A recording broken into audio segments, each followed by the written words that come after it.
On peut applaudir le Seigneur, merci pour sa grâce.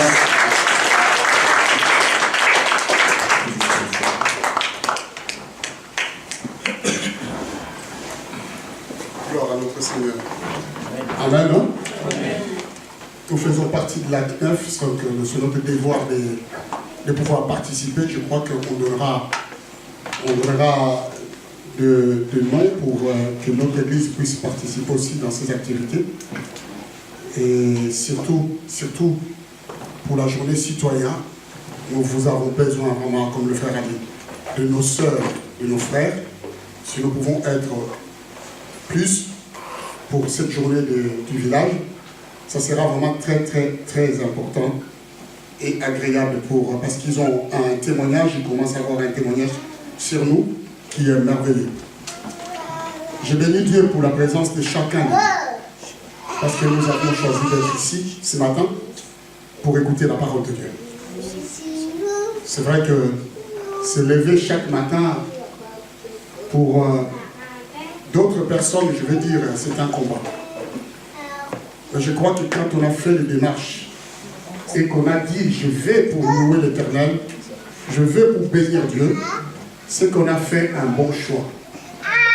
Ce choix-là ne sera jamais enlevé. Amen, hein? C'est un meilleur choix.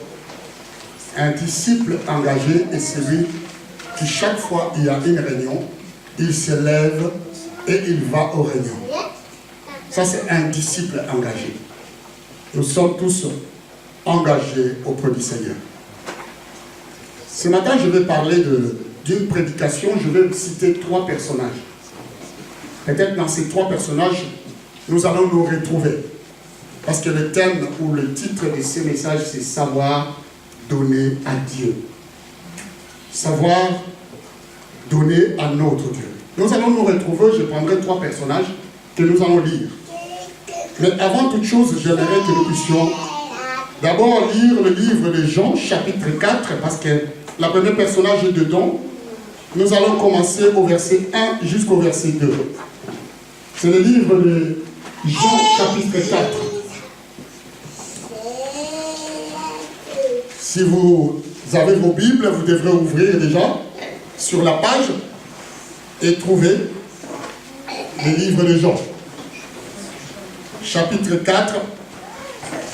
Et nous allons prendre d'abord le verset 1 jusqu'au verset 2. Qui a trouvé?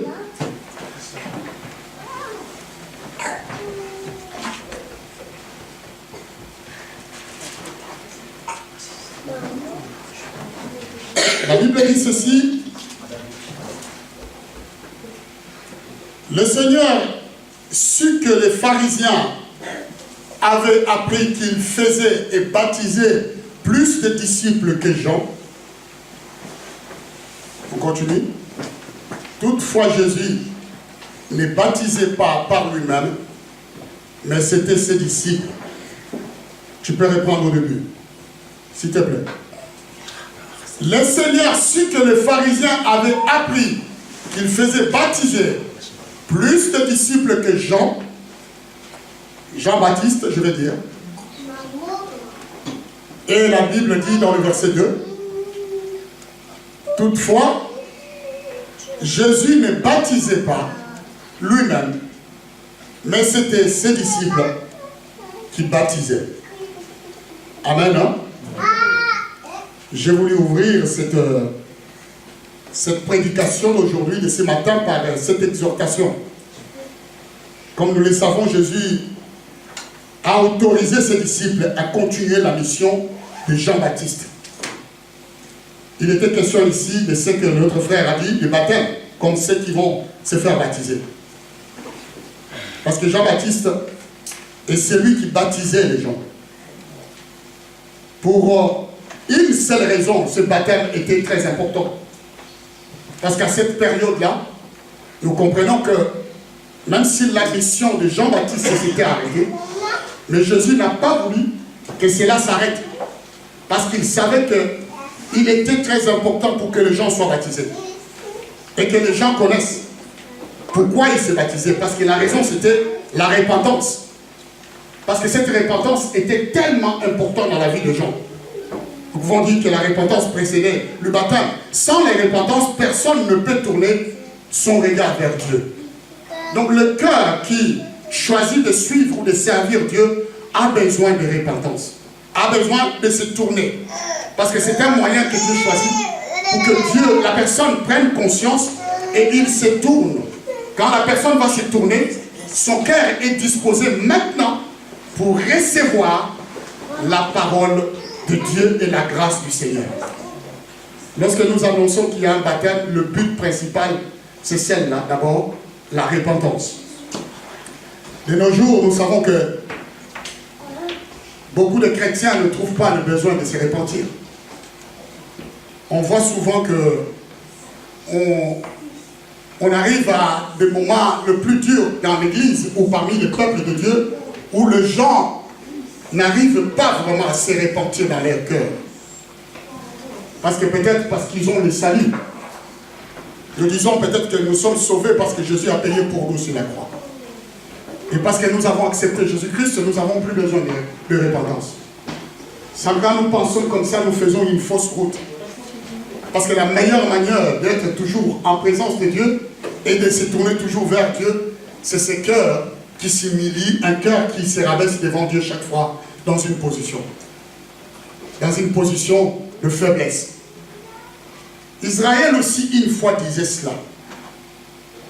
Il disait quand il venait, ils n'avaient pas besoin de Jean-Baptiste, ils n'avaient pas besoin de baptême, ils n'avaient pas besoin de la repentance parce qu'ils avaient Abraham comme père. Parce qu'ils savaient que sur le chemin, sur la lignée d'Abraham, ils ont été sauvés, ils n'avaient pas besoin de se repentir. Pour eux, le salut était acquis. Ils appartiennent à Abraham. Et Dieu a choisi Abraham. Et Dieu a choisi son peuple. Il a choisi le fils d'Abraham. Comme ils étaient fils d'Abraham, ils n'avaient pas besoin de repentir. Ça, c'est une erreur que beaucoup pensent et beaucoup est en train de se noyer dedans. Mais Jean-Baptiste avait compris à l'époque, quand il leur disait, ne dites pas que vous avez Abraham pour père, car je vous déclare que c'est Pierre, ici, Dieu peut susciter les enfants d'Abraham. Ça, c'est une illusion qu'ils avaient, que parce qu'ils étaient en Abraham, ils étaient déjà épargnés de tout.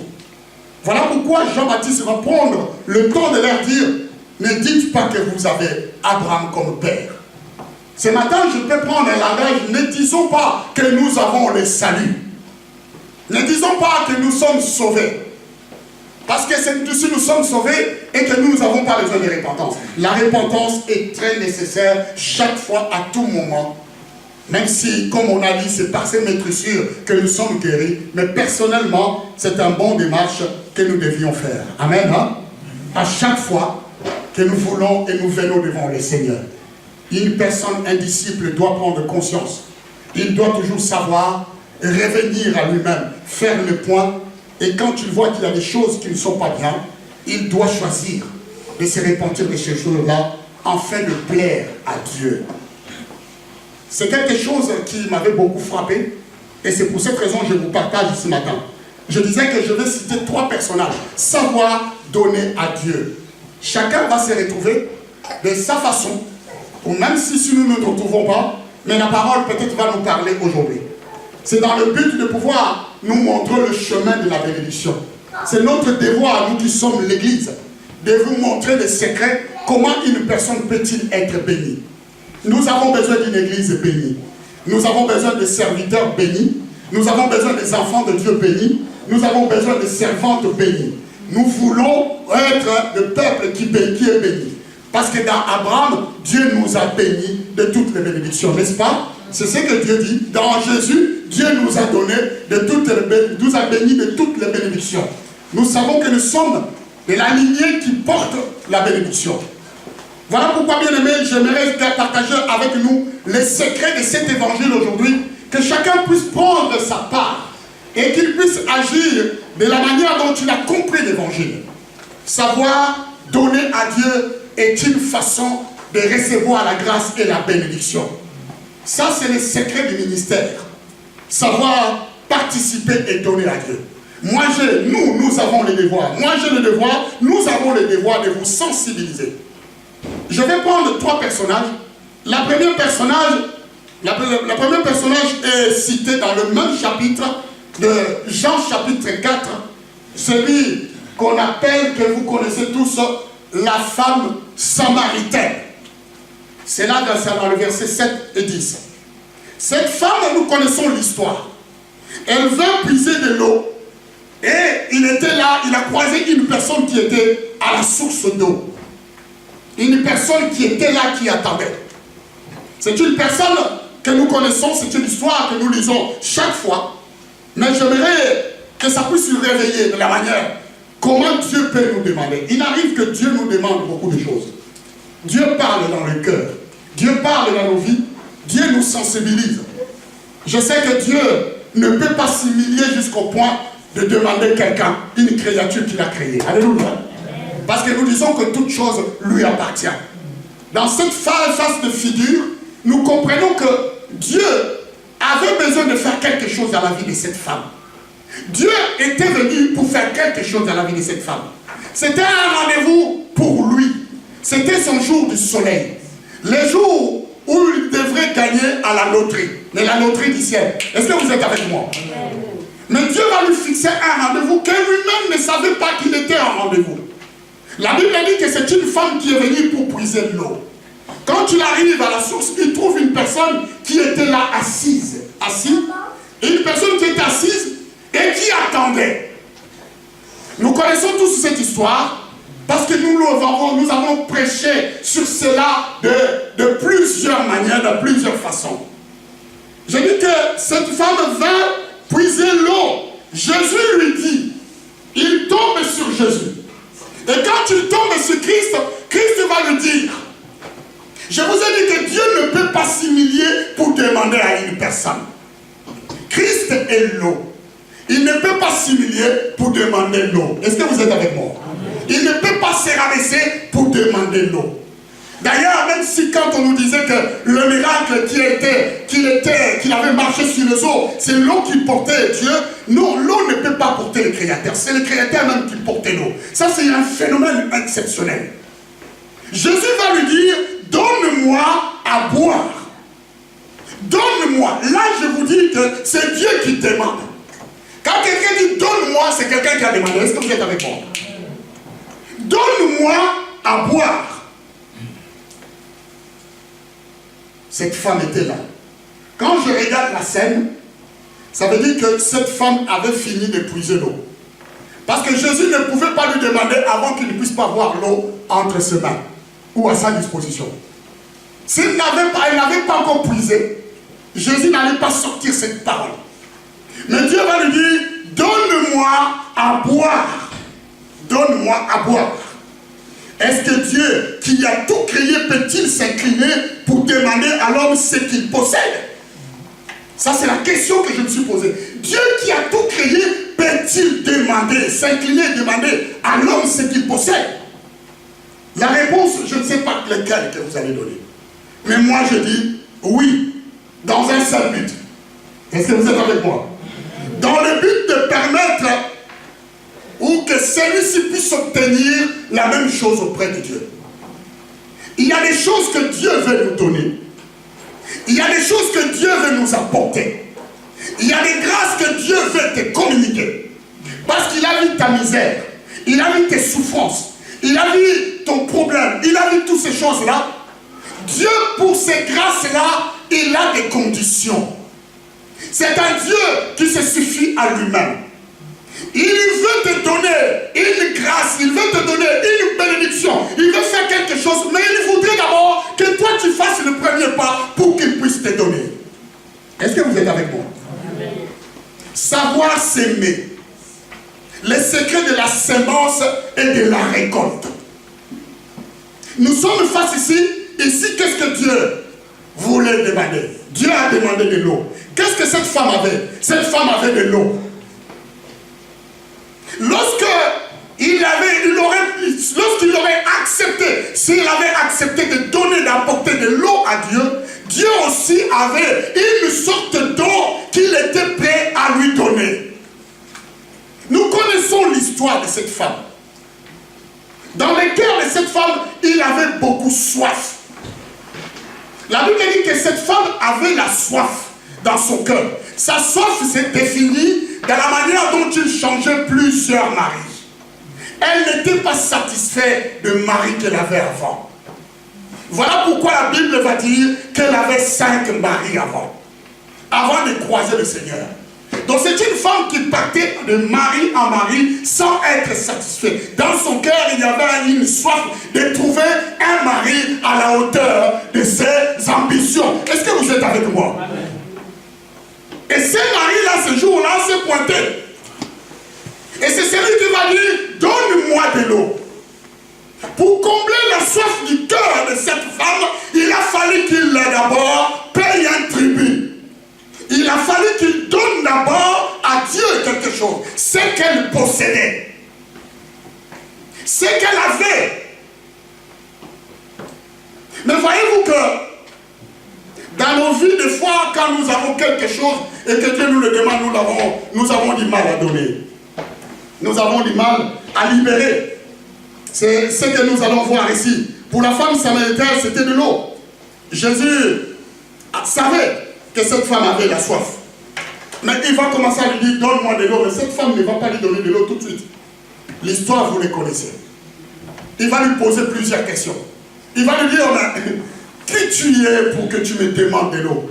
D'ailleurs, dans la région, il s'est dit que entre vous, les Juifs, et nous, les Samaritains, nous n'avons pas de relation. Donc un Juif ne peut pas donner à un Samaritain ou à un Samaritain quelque chose. Donc il n'y a pas de relation entre nous. Pourquoi alors toi tu te permets de venir me demander de l'eau? Ça c'est des questions. À cette période, c'était la femme qui demandait, qui posait des questions.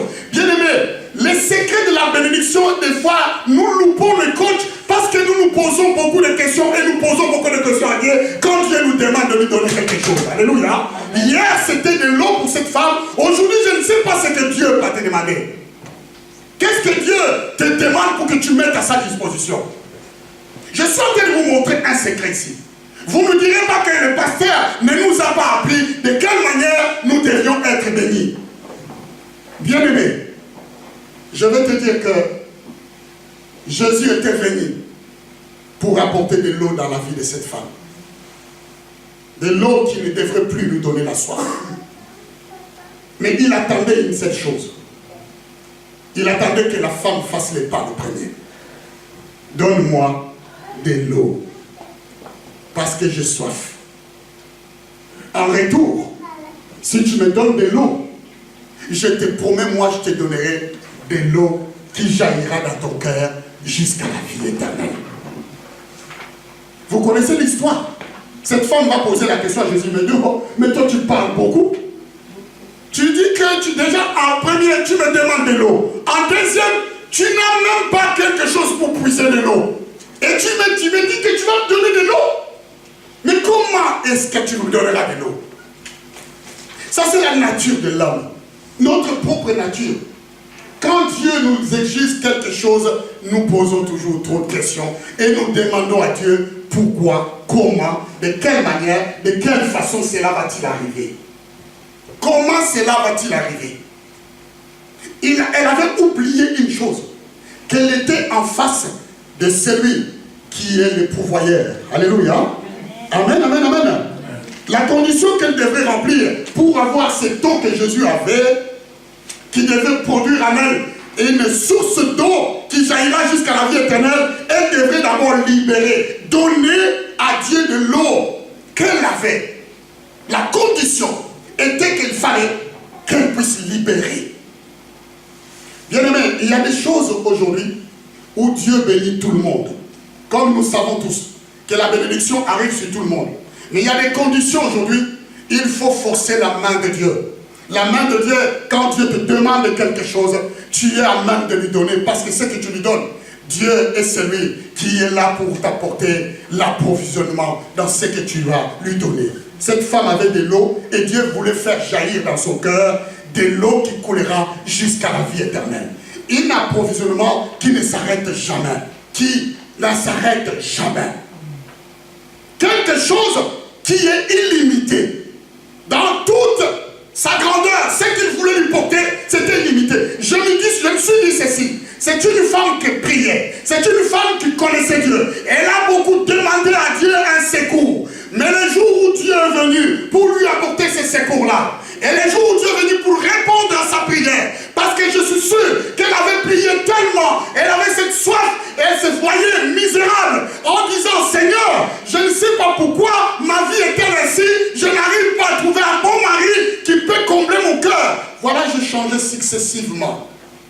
Comme je vous dis toujours, la prière, quand on les lance, elle se met dans l'espace jusqu'à ce que Dieu puisse l'exaucer. Parce que la Bible dit ceci, le moment où nous ouvrons notre bouche, la première parole que nous prononçons, Dieu entend nos cris. C'est lui qui écoute les prières et qui les exauce. Quand tu prends ta prière, Dieu n'oublie pas. Un jour, toi, tu vas oublier une prière que tu avais faite quand tu avais 12 ans, mais Dieu se rappellera toujours de cette prière-là. Alléluia! Parce qu'il est l'auteur de celui qui exauce toutes sortes de prières. Je vous dis que c'est une prière qu'elle avait adressée. C'était les besoins de son cœur. Mais voyez-vous, le jour où Dieu est venu pour lui apporter cette grâce, Dieu va lui dire, écoute, ce que je vais t'apporter va t'écouter quelque chose. Est-ce que vous êtes avec moi? Dieu n'est pas compliqué. Cette femme avait de l'eau, il va lui demander quelle est l'eau. Il ne va pas te demander autre chose. Nous voulons être bénis, n'est-ce pas? Mais sachez qu'il y a des seules bénédictions qui vont nous coûter quelque chose. Est-ce que vous êtes avec moi? Amen. Si vous n'êtes pas prêt à libérer ce que vous avez ou Dieu vous donne, vous n'allez pas réussir à obtenir cela.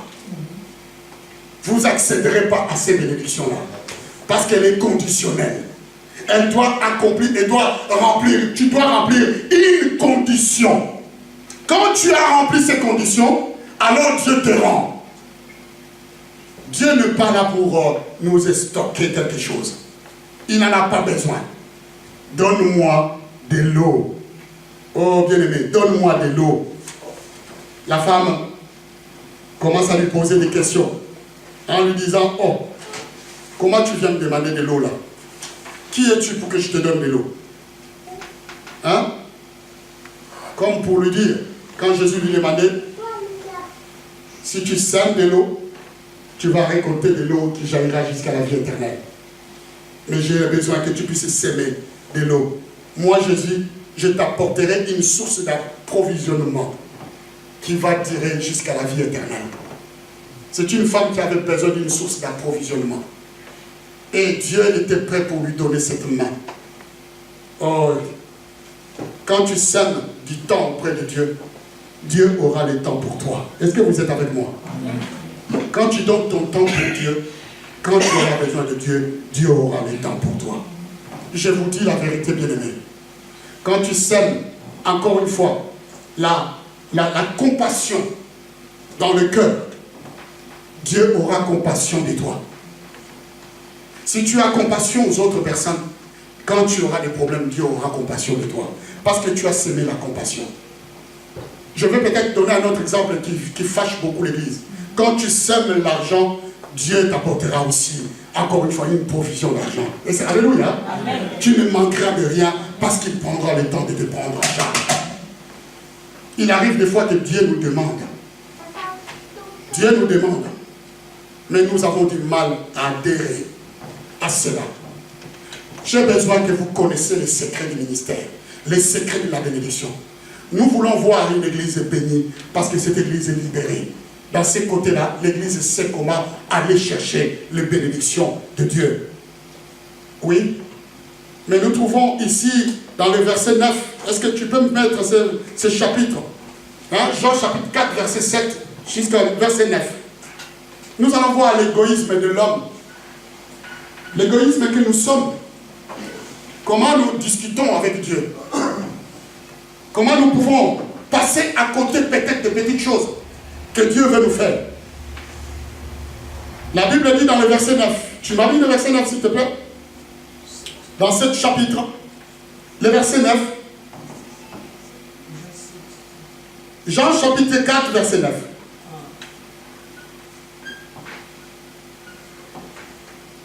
Lisez et écoutez en même temps. La Bible dit, la femme samaritaine lui dit, comment toi qui es juif, me demandes-tu à moi qui suis une femme samaritaine? Les Juifs en effet n'ont pas de relation avec les Samaritains. Bien-aimé, comment toi qui es juif, les comment nous savons où le mettre, nous qui sommes enfants de Dieu. Les comment, nous pouvons poser des questions à tout moment. Comment Dieu peut-il accepter que telle chose arrive? Comment Dieu qui est riche peut-il manquer de moyens? Comment Dieu qui a toute la richesse du monde, parce qu'on dit l'or et l'argent lui appartient, doit-il avoir besoin qu'on puisse le soutenir? Comment toi qui es juif?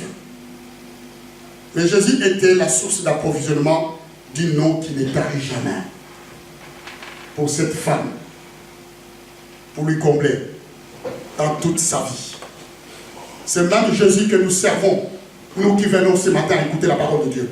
C'est même Jésus que nous confessons chaque jour. C'est même Jésus que nous suivons. C'est même Jésus que nous avons pari. C'est même Jésus et celui qui nous parle. C'est le même Jésus qui nous montre ici comment les choses se font dans la vie d'une personne. J'aimerais que nous puissions ôter tout esprit d'égoïsme dans nos vies, ni dans l'Église, pour être disposés à Dieu, pour Dieu, dans tous les domaines de notre vie. Pour le temps, pour le bannissement dans tous les secteurs où Dieu nous appelle. Quand Dieu nous demande un service, soyons prêts à le servir, à lui donner ce qu'il nous demande. Parce que dans nos cœurs, Dieu parle. Dans nos vies, Dieu parle. Aucun de nous ne peut dire que Dieu ne nous parle pas. L'Esprit de Dieu passe le temps et il parle. Il révèle les choses. Vous savez, il révèle. C'est un exemple, hein? Ce n'est pas pour vous choquer. Amen. Est-ce que vous êtes avec moi? Amen. C'est un exemple que je donne simplement.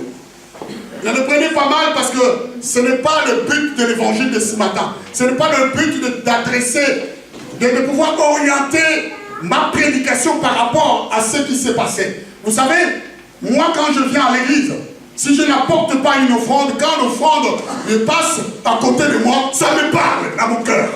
Dieu parle dans mon cœur. Je me dis, Daniel, comment tu as pu faire pour ne pas garder l'offrande pour Dieu? Je prie moi-même. La décision sur moi-même. Donc Dieu me parle. Donc ça parle. Quelque chose qui se passe entre les mains de Dieu, ça parle. Ça doit nous parler. Ça c'est le premier personnage. La femme est passée à discuter alors que celui qui était en face de lui était une source d'approvisionnement qui était là pour lui donner une source qui jaillira jusqu'à la vie éternelle. Alors qu'il n'aura plus soif. Lui qui avait la soif n'aura plus soif. Depuis le jour que cette femme avait croisé le chemin de Jésus, l'évangile, s'il devrait être continué, on n'aurait pas dit que c'était une femme qui cherchait encore un mari. Alléluia. On n'aurait pas dit ça. Je suis sûr qu'il a réglé même les problèmes avec les maris qu'il avait qui n'étaient pas son mari. Il a réglé les problèmes directement. Jésus savait que ce n'était pas son mari. Mais Dieu l'a regardé. Le deuxième personnage. Nous avons une personne qui est citée dans le livre de 1 Roi, chapitre 17, le verset 1 à 16. Nous n'allons pas le lire, mais tu peux nous afficher. La veuve de Sarepta, bien aimé. Une veuve. La veuve de Sarepta, ce sont des histoires que nous connaissons. La première est celui qui discutait avec Dieu, parce qu'il n'était pas en mesure d'apporter Dieu, de l'eau à Dieu, de donner à Dieu. Donc nous devons arrêter de discuter avec Dieu. Nous devions ne pas réfléchir avec Dieu. Nous devions, quand nous avons besoin d'avoir quelque chose, Dieu nous donnera quand même. Je me suis posé une question une fois. Vous connaissez tous Isaac. Vous connaissez l'histoire de ses enfants. Ésaü et Jacob. Isaac, c'était le papa de ces deux personnes. Je n'ai pas compris même dans l'histoire. J'avais voulu que Dieu puisse m'expliquer. Comment se fait-il qu'un papa qui a besoin de bénir son enfant pour son avenir, pour ce qu'il doit être dans l'avenir, parce que c'est un papa qui aussi aujourd'hui, comme nous sommes pères, nous voulons toujours de bonnes choses pour nos enfants. Amen. Nous désirons que nos enfants puissent réussir. Quand nous avons un héritage, nous devions le laisser à nos enfants. Quand nous avons quelque chose de magnifique, c'est pour nous devons le laisser à nos enfants. Moi, je trouve toujours le plaisir quand mon fils est né. Il sort, il a sa voiture, mais quand tu lui laisses sa voiture et il lui prend ma voiture, vous ne pouvez pas savoir le plaisir que j'ai dans mon cœur de les voir conduire ma voiture. Parce que je sens que cela lui revient de propre. Amen. Je ne peux pas mettre des conditions pour qu'il puisse conduire sa voiture.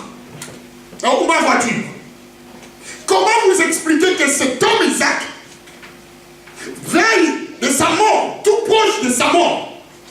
C'est un homme qui va appeler son premier fils en lui disant: je vais mourir bientôt, mais je te donne une condition. Avant que je puisse te bénir, va tuer un gibier et prépare-moi, après quoi je vais te bénir. Est-ce que vous êtes avec moi? Quel est ce père qui peut faire ça? C'était dans les droits qu'il puisse bénir son fils. Aujourd'hui, si nous laissons les héritages à nos enfants, c'est dans les droits, dans les propres droits. Parce que nous n'avons pas d'autre personne à léguer. Je vous ai dit que la bénédiction a une lignée. Je vous ai prêché ici, la bénédiction a une lignée. La bénédiction d'Abraham est descendue jusqu'aux enfants d'Israël. Comment il peut-il demander une condition comme ça avant de bénir son fils? Ça, c'est des choses que nous devions savoir. Alléluia. Parce que c'est que le Père était prêt à déverser. Demander une condition à remplir. Ce n'était pas de bénédiction en général. Ou comme la Bible dit, la pluie tombe pour les bons et pour les méchants. Là, c'est les bénédictions générales, généralisées. Tout le monde est sous cette bénédiction, cette grâce. Ceux qui font la volonté de Dieu et ceux qui ne font pas la volonté de Dieu, sous cette grâce. C'est pour tout le monde. Donc si tu as la grâce, tu obtiens. Si tu n'as pas la grâce, tu n'obtiens pas. Mais il y a des choses. Quand tu veux entrer au plus profond, que tu dois donner de ta personne. Alléluia. Tu dois payer de ta personne pour que tu puisses obtenir cette chose-là. Nous l'avons vu dans ce que notre frère nous a expliqué ici par rapport à Jésus-Christ. Il est bien le Fils de Dieu, la droite de Dieu. Mais pour avoir l'élévation, pour avoir l'autorité, pour s'asseoir à la droite du Père, il a fallu qu'il appelle de son sacrifice, de sa personne. Parce que cette place à la droite, celui qui devrait s'asseoir devrait d'abord mourir pour les autres. Alléluia. Est-ce que vous êtes avec moi? Amen. Ça, c'est les conditions que Dieu avait données. Comme lui, il avait besoin de s'asseoir à cette place-là, il a fait quoi? Il est mort pour nous, il s'est donné de sa vie. Ne vous limitez pas à avoir des miettes de tout le monde. Dans l'église et dans la présence de Dieu. La grâce que tout le monde a. Cherchez à obtenir une grâce particulière que vous avez entre toi et Dieu. Parce que tu lui as apporté quelque chose de ta personne et Dieu te rend comme tu lui as apporté. Parce qu'à ce moment-là, ce n'est pas tout le monde, mais c'est toi. C'est comme avec cette femme samaritaine. Est-ce que vous êtes avec moi? Comme avec lui. Ce n'était pas toute la Samarie, mais c'était seulement pour elle. À un moment-là, c'était son jour. C'était pour lui. Cherche à toucher le cœur de Dieu par toi-même. Pour toi. Pas pour ta famille, mais pour toi d'abord. Quand tu touches le cœur de Dieu pour toi, alors ta famille pourront profiter de la grâce qui découle de toi. Est-ce que nous pouvons acclamer le Seigneur? Alléluia. Nous pouvons acclamer notre Dieu. Je vous parle des conditions aujourd'hui pour que vous saisissez les choses d'en haut, les choses du ciel qui attendent que tu fasses un pas et que tu donnes de ta personne, que tu donnes ce que tu as pour que Dieu ne te rende quelque chose. Il veut faire une source d'approvisionnement dans ton cœur, dans ta famille, dans ta vie, mais il attend que tu fasses d'abord les pas. que tu donnes ce que tu as. Je disais, la femme cette femme, monsieur, la veuve de Sarepta, 1 Roi chapitre 17. 1 Roi chapitre 17. Nous allons lire ça et nous verrons ce qui s'est passé. Ça, c'est le deuxième personnage. Le premier, c'est qui discute. Mais le deuxième, nous verrons pourquoi et comment. Comment ça se passe. La Bible dit ceci. Élie le Tishbite, l'un des habitants de Gala, dit à Akab, l'Éternel est vivant et le Dieu d'Israël, dont je suis le serviteur. Il n'y en aura cette année-ci ni rosée ni pluie, sinon à ma parole. Je m'arrête d'abord là. Ça, c'est la prophétie qui a été sortie. Dieu a puni le pays à travers de la bouche de son serviteur. Tout s'est arrêté. C'était un moment de crise. À l'époque, on pouvait voir les gilets jaunes passer. Aujourd'hui, quand il y a la crise, nous les voyons. On avait à une époque le bonnet rouge. Aujourd'hui, c'est les gilets jaunes. Mais ici, c'est à cette période, on pouvait avoir aussi des manifestations. Si c'était le cas. Mais à cette époque, tout s'est arrêté. Dans le temps et dans l'espace, tout s'était arrêté. J'aimerais que tu reviennes au verset 9. Parce que c'est là que cela nous concerne. Le verset 9, nous voyons quelque chose. Dans le verset 9, la Bible dit ceci. Dieu parle à son serviteur. Il est en train de parler à Élie, son roi. Il lui dit, lève-toi, va à Sarepta. Là, la crise était tellement forte qu'il n'y avait rien à manger. C'était une crise qui était impossible à supporter. Il va lui dire, lève-toi, va à Sarepta, qui appartient à Sidon. C'est-à-dire que nous sommes dans une ville de Sidon. Sarepta, c'était la banlieue de Sidon. Alléluia. Est-ce que vous êtes avec moi? Comme aujourd'hui, nous avons Milouz et Zilisheim et tout le Broussac et tout sont les banlieues de Milouz pour agrandir, comme dans Paris et ainsi de suite. Il a dit Sarepta qui appartient à Sidon. Va là-bas. Dieu a ordonné à son serviteur d'aller. Il lui dit, et demeure là. Attends là, reste là, ne bouge pas dans cette ville. Mais ce que j'aime, c'est ce qui est écrit. Voici, j'y ai ordonné à une femme veuve de te nourrir. Est-ce que vous êtes avec moi? Amen. Ça, c'est merveilleux. Dieu va envoyer son serviteur dans une ville où il y a la crise. Il va lui donner une adresse. Il va lui dire, j'ai ordonné à une femme à cet endroit de nourrir. Avant que Dieu ordonne quelque chose, avant que Dieu dise quelque chose, avant que Dieu fasse quelque chose, Dieu prépare déjà le chemin. C'est-à-dire, en ce moment, nous sommes face à une personne qui avait la révélation de Dieu. La femme, cette femme de Sarepta, Dieu en premier, avant d'envoyer son serviteur, Dieu s'est présenté à lui. Dieu est allé le voir pour lui dire dans son cœur, prépare-toi, je suis en train d'envoyer mon serviteur et mon serviteur va arriver chez toi et toi tu as le devoir de le nourrir. Sinon Dieu serait un menteur. Est-ce que vous êtes avec moi? Amen. Alléluia. Amen. J'ai ordonné une femme veuve. Il y a des personnes qui ont les révélations de Dieu. Dieu leur parle personnellement. Tu dois faire quelque chose comme ça pour tel frère. C'est une révélation que Dieu a donnée. Mais il arrive des fois, nous ne respectons pas cela. Quand Dieu parle à chacun, il peut nous parler chez nous en voiture ou sur la route. Il te dit, va faire quelque chose pour ce frère. Ou fais quelque chose pour telle personne. Ou fais quelque chose pour tes pasteurs. Je ne vais pas avoir honte de le dire. Dieu peut parler. Il te dit, fais quelque chose pour tes pasteurs, pour tes dirigeants. Voyez-vous ici, bien aimé. Nous voyons que la veuve était au courant de la venue d'Élie chez elle. Dieu a ordonné, la veuve était au courant qu'Élie arrivait chez elle. À cause de la crise, elle a refusé d'obéir à Dieu. Bien aimé, Nous passons à côté de bénédictions à cause de la crise. Les temps que nous vivons freinent notre bénédiction des fois. Parce que je gagne que le SMIC, parce que je n'ai pas assez pour vivre tous les mois, parce que je n'arrive pas à finir telle chose. Je ne suis pas à mesure de donner, même à un serviteur, même à mon église, même à quelqu'un. Je refuse, mais Dieu me prévient et dit, il y a un besoin dans telle personne, dans la vie de telle personne, mais je bloque ma bénédiction tout seul. Nous sommes là. Continue pour voir. C'est une femme qui était prévenue par Dieu. Je suis en train de vous montrer, des fois la crise ne vous freine pas pour donner à Dieu. Alléluia.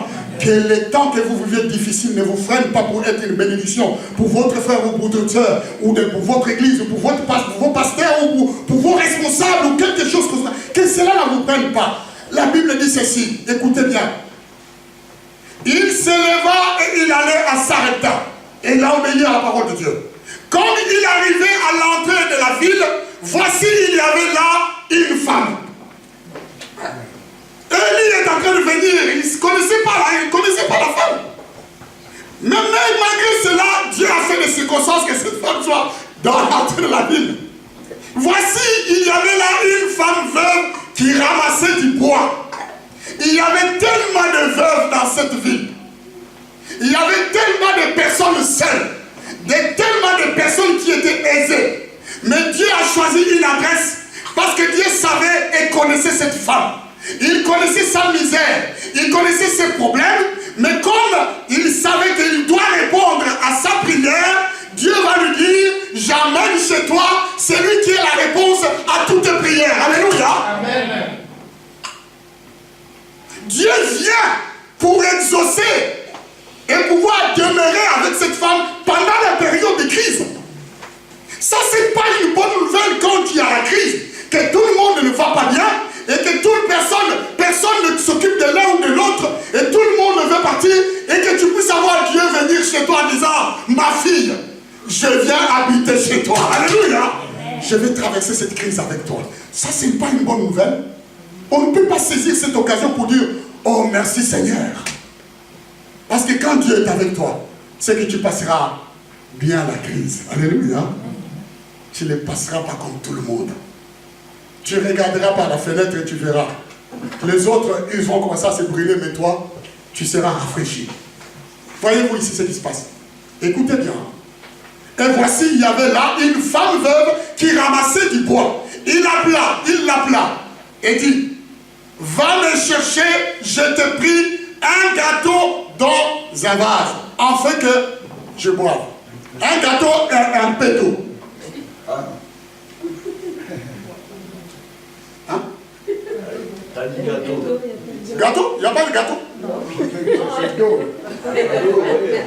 Merci beaucoup. Je vois que vous lisez bien. Ah, c'est très bien parce que vous lisez.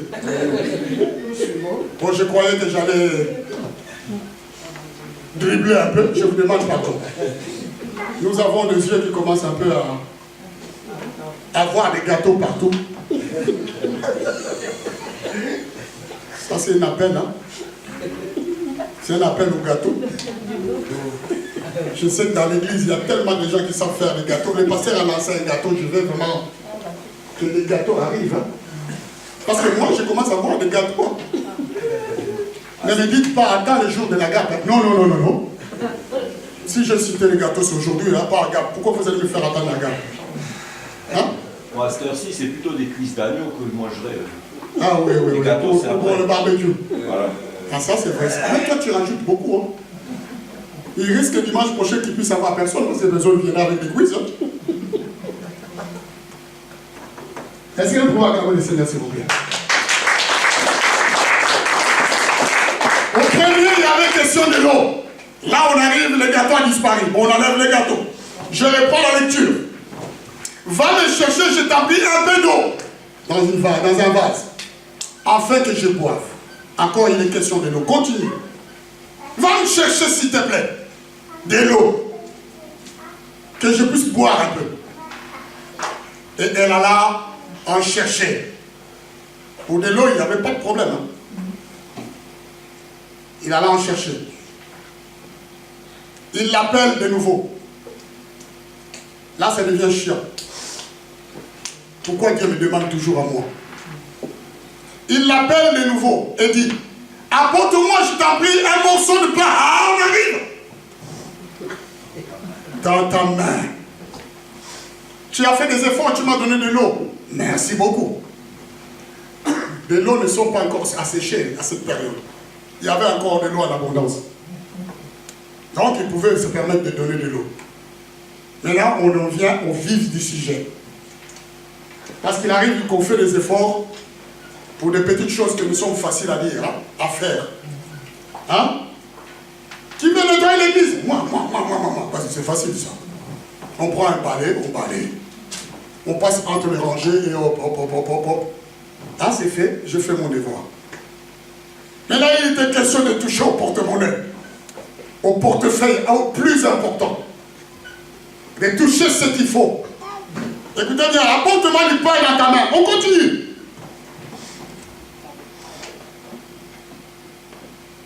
Et elle répondit,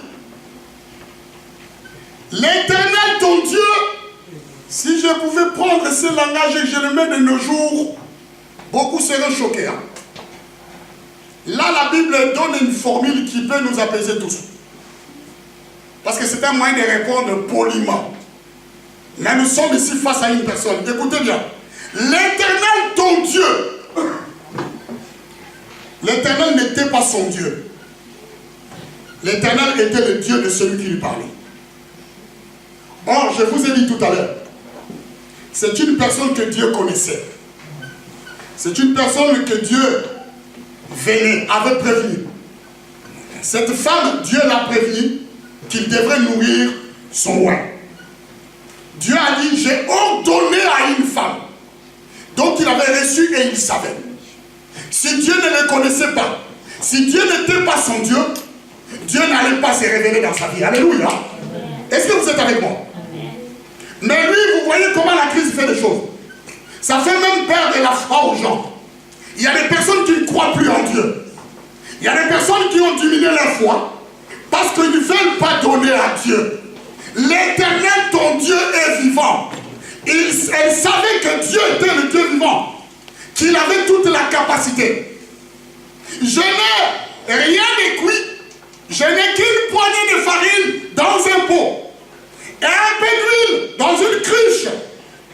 Et voici, bien-aimé, je n'ai juste un peu de farine et un peu d'eau. Des fois, on est comme cette femme. Quand le besoin est dans l'église, on regarde la crise. On regarde comment on va faire. Si on ne vous dit pas ces choses-là, vous ne serez pas bénis. Moi, je vous donne les secrets de bénédiction. Je suis toi de vous mettre la pression. Amen, hein? Donc, quand je vous parle comme ça, vous pouvez même au contraire sourire, comme Adoré est en train de sourire, parce qu'il sait que ça lui parle. Donc, c'est une chose que nous vivons aujourd'hui. Où les enfants de Dieu, à cause de la crise, à cause de ce qu'ils ont, le peu, ils n'arrivent pas à donner à Dieu. Parce qu'ils vont se dire, mais comment je vais payer la fin du mois les factures? Comment je vais faire ceci? Comment je vais mettre l'essence? Comment je vais faire ceci? Comment je vais faire ceci? Mais tu le fais dans cet état d'esprit. Tu vis cela depuis des années, depuis que tu travailles, tu vis la même vie. Tu traverses les mêmes périodes de fin du mois. Quand tu arrives le 15, tu n'as plus rien. Ça ne change pas. Si tu as 42 ans du travail, ça fait 42 ans que tu vis cette vie. Mais un jour, tu as prié. Dieu, fais-moi grâce. Viens me visiter. Car je n'arrive plus à continuer avec ce genre de vie. Mais ce jour-là, Dieu veut que tu remplisses une condition. Avant même qu'il puisse t'apporter quelque chose, il faut que toi, tu commences d'abord à s'aimer à Dieu. Alléluia. Il faut que toi, tu donnes.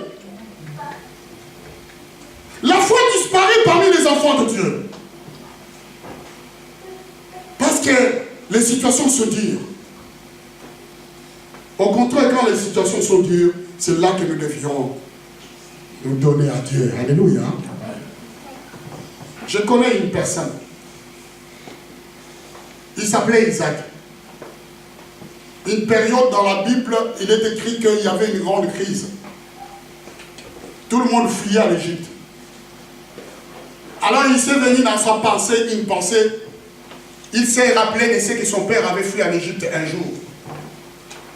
Et de son retour, il avait ramené beaucoup de richesses. Il avait la provision. Et il s'est passé que, au moment où il voulait partir pour aller en Égypte pour fuir la crise, Dieu va lui dire, Isaac, ne pars pas de ce pays. Reste ici. Quand les autres sont en train de partir, toi reste. Mais je t'ordonne de s'aimer dans la crise. Tout ce que tu as comme sémence, sème-le. Il y a la sécheresse, sème-le. Parce que moi-même, je suis de l'eau. C'est moi qui fais pousser tout ce que les gens mettent par terre, dans la terre. Bien aimé. Cette femme ne savait pas que Dieu avait répondu à une prière, que celui qui était en face était une source d'approvisionnement que Dieu avait mis dans sa maison jusqu'à l'arrivée de la pluie. Est-ce que vous êtes avec moi? Parce que la pluie était arrêtée. Vous avez lu avec moi le premier verset. Si ce n'est à la parole de l'Éternel, il n'y aura même pas une goutte d'eau. C'est-à-dire la crise était là. La détente s'était arrêtée. Mais Dieu a exaucé. Parmi dans toutes les œuvres de Sarepta, Dieu a trouvé grâce. Cette femme a trouvé grâce devant Dieu. Il a fallu que Dieu vienne chez lui. Parce que tout simplement, Dieu voulait le bénir et qu'il traverse la crise jusqu'à l'arrivée de pluie, mais aussi lui apporter la vie parce que son fils était en danger. Mais qu'est-ce qu'il fait? Elle savait que Dieu l'avait préparé pour Élie. Elle savait que Dieu était vivant et que Dieu était le Tout-Puissant. Elle savait que toute grâce provient de Dieu. Mais la femme, qu'est-ce qu'elle fait? Elle fait passer avant tout sa pauvreté, sa misère. Elle dit, j'ai seulement une poignée de farine, un peu d'huile dans la criche. Après tout, quand je vais faire les gâteaux pour mon fils et moi, nous allons mourir. Après toi, on meurt. Bien-aimés, faites attention avec ce que nous disons, même s'il y a la crise. Elle prophétise la mort même, dans sa vie et dans la vie de son enfant. Après quoi, on va mourir. Pourquoi tu veux que je te donne? Or, à ce moment, l'incipal de l'Éternel étant dans sa maison, était dans sa maison. Il ne savait pas que Dieu lui-même avait fait le déplacement. Elle ne savait pas. Pour lui apporter une source d'approvisionnement jusqu'à l'arrivée de la pluie. Jusqu'à l'arrivée de la pluie. Je n'ai pas besoin de vous donner des témoignages que je vis ou j'ai vécu en sachant comment donner à Dieu quand il faut, de la manière dont il faut. Je n'ai pas besoin de vous le dire. J'ai besoin simplement de vous montrer qu'aujourd'hui, bien-aimés, vous êtes des enfants de Dieu. Dieu veut vous voir bénis. Car la Bible dit, je veux que vous prospérez à tous égards, comme prospère les temps de votre âme. Dieu veut nous voir bénis. Mais il y a des bénédictions qu'il faut aller arracher. Ça coûtera un prix quelque part dans ta vie. Il faut savoir payer ces prix-là pour que tu puisses accéder à ces choses-là. Il y a une marche à faire. Si tu ne sais pas payer les prix, tu resteras en bas. Et tu vas bénéficier de la grâce que Dieu donne à tout le monde. Mais il y a des choses que tu dois forcer. Tu vas forcer. La femme a fait passer que la pauvreté devant lui. Il est toujours... Il y a des fois, nous faisons passer la pauvreté. Je gagne que 1000 euros. Si j'enlève le loyer, si je fais ceci, qu'est-ce qui me reste pour donner? Ça, c'est pas ton problème. Ça, c'est le problème de Dieu. La seule chose que Dieu te demande, mets-le à l'épreuve. Alléluia. Dieu veut que tu le mettes à l'épreuve. D'ailleurs, il a dit, mettez-moi à l'épreuve. Si vous ne verrez pas, je n'ouvrirai pas les églises de cieux pour vous. Si on regarde ce que nous avons, nous ne pouvons pas s'aimer parce que c'est impossible. Je connais la vie de tout le monde. Même ceux qui gagnent 5 000 euros par mois, ils ont haussé leur niveau de vie. Croyez-moi, quand ils arrivent vers le 20 ou le 30, ils ont aussi des problèmes d'argent. Ils en ont aussi, ou des problèmes dans tous les domaines. Moi, je dis souvent à mon épouse, je dis, mais comment ça se fait que quand on arrive le 17, il n'y a plus rien qui reste? Je l'ai soupçonné d'ailleurs, je dis, toi tu as des comptes offshore.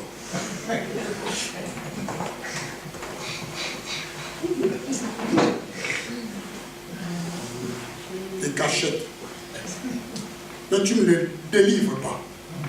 Tu ne me les dis pas. Bon, moi j'appelle ça comme ça, le compte offshore. Ce qui, en coulisses, n'existe que tu. Toi tu sais, il y a l'existence d'un compte, mais toi tu ne sais pas qu'il y a une existence d'un compte quelque part. Mais rien. Mais vous savez, je suis en paix parce que je sais qu'avant que ça soit comme ça, j'ai déjà enlevé la part de Dieu, j'ai déjà fait tout ce qu'il y a de part du Seigneur, ce qui revient à Dieu. Et même si on arrive jusqu'à la fin du mois, on vit qu'avec ce qui reste, je bénis le Seigneur pour cela. Alléluia. Amen, amen, amen, amen. Un peu d'huile dans une cruche. Et voici, je ramasse 2 morceaux de bois. Puis, je rentrerai et je préparerai cela pour moi et pour mon fils. Nous mangerons, après quoi nous mourrons. Continuez. Le narrateur. Et elle répondit, tu peux continuer s'il te plaît? Merci. Elle lui dit, Élie lui dit, ne crains point, entre, fais comme tu as dit. Seulement, prépare-moi d'abord avec cela un petit gâteau pour avoir la source d'approvisionnement des gâteaux jusqu'à l'arrivée de pluie. Sur ce que tu as, c'est bien, tu vas préparer pour ton fils et pour toi. Mais j'aimerais sur ces poignées de farine, enlève un tout petit peu. Parce que j'ai besoin de te bénir. Mais avant que je puisse te bénir, j'ai besoin que sur ce que tu as, tu enlèves un tout petit peu et que tu me fasses d'abord un gâteau. Est-ce que vous êtes avec moi? Dieu ne lui a pas contredit. Il a dit seulement, vas-y, avec ce que tu as, enlève un peu, fais-moi un petit gâteau, un tout petit. Un petit, fais-le-moi parce que j'ai besoin que tu sèmes. J'ai besoin que tu donnes quelque chose. Je vais recevoir quelque chose de toi avant que je puisse déverser sur toi les grâces. Avant que je le déverse, j'ai besoin que tu me donnes ce petit.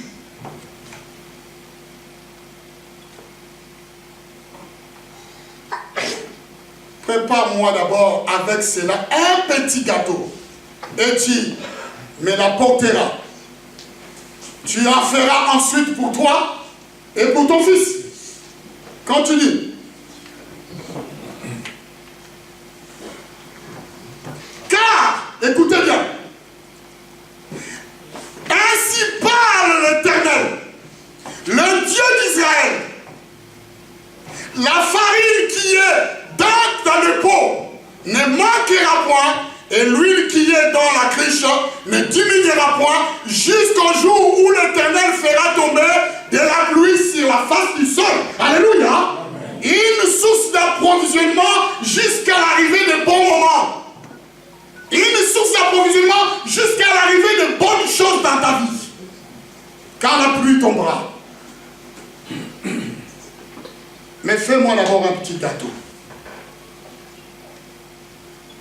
Nous devions savoir préparer des petits gâteaux pour Dieu. Et savoir aussi les soutenir. Peu importe notre pauvreté, ne faisons pas passer des raisons de misérables que nous sommes devant Dieu. Non, il connaît notre misère. Il connaît nos problèmes. Mais des fois, il vient nous passer à côté de ce qu'il veut faire. Dieu veut nous élever. Mais il ne trouve pas, nous, quelque chose qui lui permet de nous élever.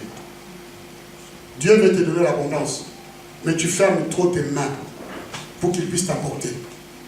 Dieu te parle, mais des fois tu n'écoutes pas. Tu veux faire cette femme. Dieu lui a parlé pour Élie, mais il n'a pas écouté. Il a perdu même la foi. Il ne croit plus au miracle. Parce que là, ce sont les miracles que Dieu lui proposait. Dans les moments où le miracle n'était pas, Dieu lui a apporté un miracle. Mais lui, il ne croyait plus au miracle. Ça, c'est le personnage du troisième. Le deuxième. La troisième personne, c'est là, je vais survoler, parce que vous connaissez bien cet homme, et c'est là que nous allons nous arrêter. Il s'appelle Abraham. Alléluia. C'est une personne qui avait totalement confiance en Dieu. Une personne qu'on ne pouvait pas changer de position. Il était une personne qui vivait des situations difficiles. Déjà dans sa vie. Parce qu'il n'avait pas un héritier. Il n'avait personne pour prendre la succession de sa richesse. Un enfant qu'il fallait. Il a prié, il a prié, il a prié, il a demandé à Dieu.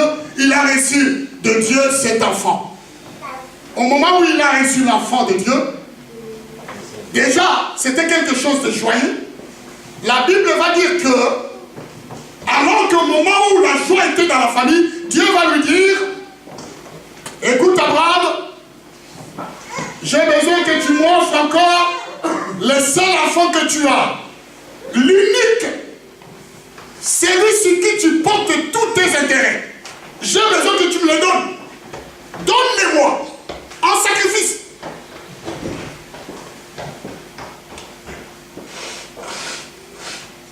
Une décision terrible. On vous a beaucoup prêché sur ces thèmes ici. Pour prendre pour celui qui n'avait qu'un enfant et le donner encore à Dieu. Abraham savait que quand Dieu demande, l'enfant était déjà mort. Mais il avait confiance en Dieu. Que Dieu est celui qui peut ramener les morts à la vie. Alléluia. Même s'il sacrifiait son enfant, Dieu avait la capacité de pouvoir de les ramener à la vie. Il avait tellement confiance en Dieu qu'il n'a pas hésité. Il a pris son fils et il est parti. D'ailleurs, le pasteur Marco, nous avons prêché ici, connaître le lieu où est attaché de ta bénédiction. Connaître le lieu où ta bénédiction est attachée. Nous avons vu comment Dieu avait conduit Abraham jusqu'à la montagne. Mais il a pris son fils. Il est parti pour le sacrifier. La seule chose qu'il avait, la plus importante, c'est qu'il avait le meilleur dans la vie. Mais Dieu l'a demandé, donne-moi ton fils. Et il est parti. Et il est allé pour donner ce fils-là. La Bible dit, quand il est arrivé, Abraham, Dieu lui dit, j'ai vu ta foi, j'ai vu que tu as confiance en moi. Tu n'as même pas hésité à m'offrir ton seul enfant, Abraham. Sur ce, parce que tu as agi ainsi, et voici, moi à ton tour, je te bénis.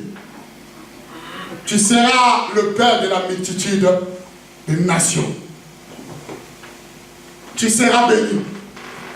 C'est cette terre. Et tu recevras toutes sortes de grâces.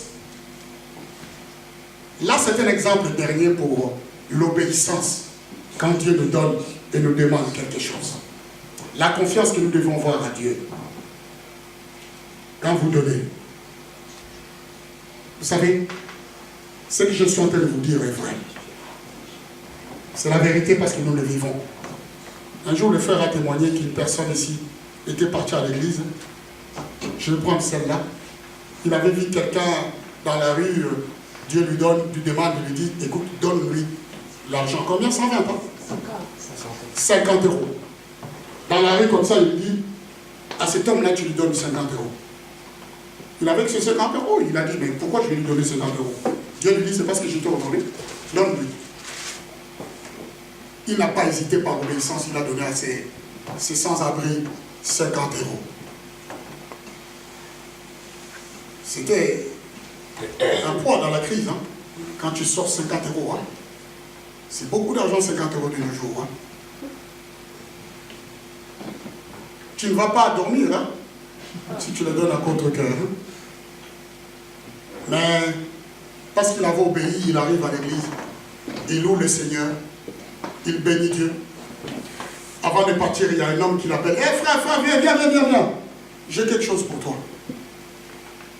Tiens, Dieu m'a dit de te donner cette enveloppe. Toujours Dieu. Hein? Dieu bénit qui est au travail des gens. Alléluia.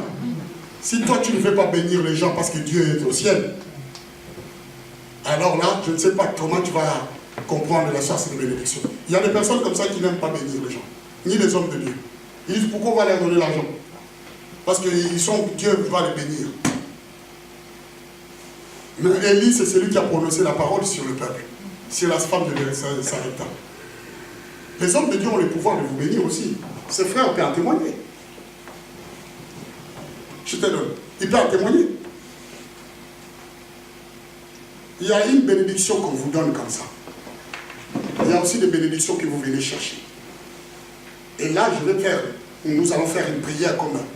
Celui d'Isaac, pour vous apporter des grâces. Ce n'est pas dans le but de mendier. Non, non, non. Je ne suis pas en train de mendier. Je suis bien. Je peux vous dire, Dieu m'a mis à l'abri de tout. Je suis tranquille. Mais je vous dis une chose, même si je suis tranquille, il y a des bénédictions qu'il faut arracher dans la main de vos dirigeants. Et que vous alliez, vous leur donner une offrande, ils prient pour vous.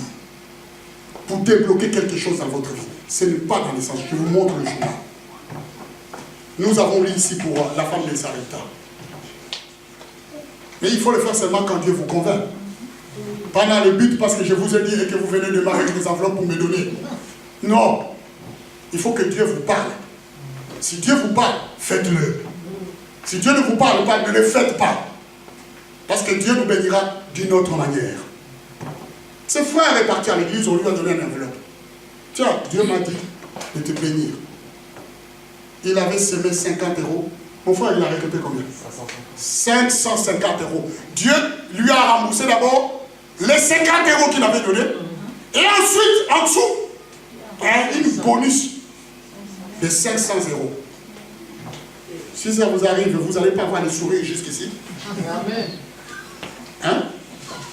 Mais il avait osé donner. Il avait osé donner. Il faut qu'on ose. Peut-être Dieu veut vous apporter quelque chose, il attend que vous donniez d'abord. Si vous donnez, il vous donne un retour. Mais si vous dites, ah, chacun pour soi, Dieu pour tous, tu passes à côté d'une grâce. Est-ce que vous êtes avec moi? Amen. Est-ce que vous êtes avec moi? Amen.